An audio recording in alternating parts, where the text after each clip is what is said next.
Comment commencer une aquarelle? Je commence toujours par un croquis assez précis de l'animal et il faut absolument que les proportions soient respectées, car c'est très difficile de venir corriger par la suite à l'aquarelle si les proportions sont ratées.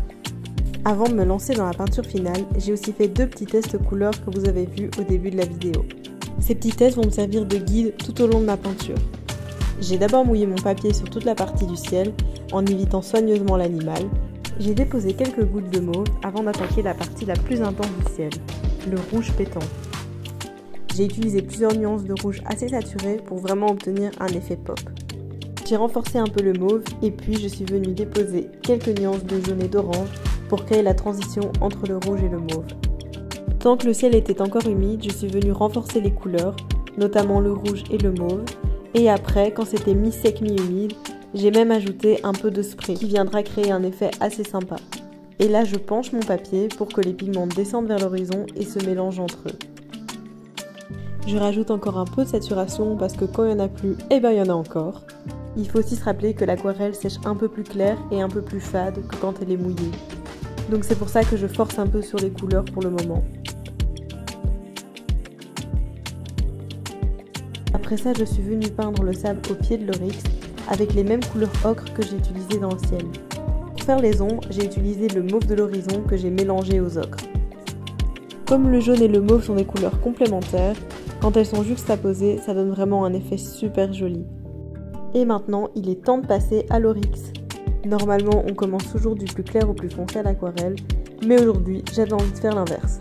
Donc j'ai peint les rayons noirs qui parcourent la tête et le corps de l'animal, ce qui crée déjà pas mal de formes et de contrastes.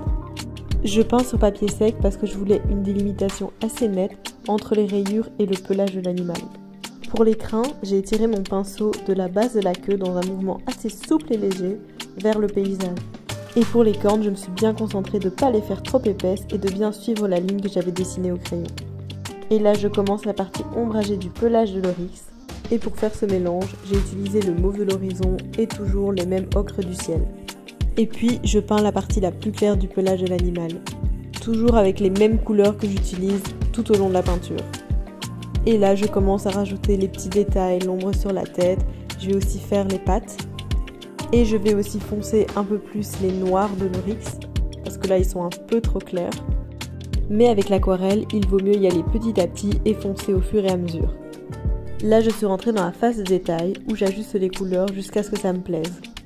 Ce qu'il faut retenir ici, c'est que j'ai utilisé les 4 mêmes couleurs pour toute la peinture, ce qui crée une très belle harmonie d'ensemble. On arrive sur la fin de la peinture, donc j'augmente fort les contrastes et j'utilise mes couleurs les plus foncées. Et je retouche encore un peu la queue, les pattes et les cornes. J'oublie pas les petites oreilles de l'oryx. Et voilà une petite démo aquarelle assez simple de la fameuse antilope du désert et j'espère que ça vous aura plu.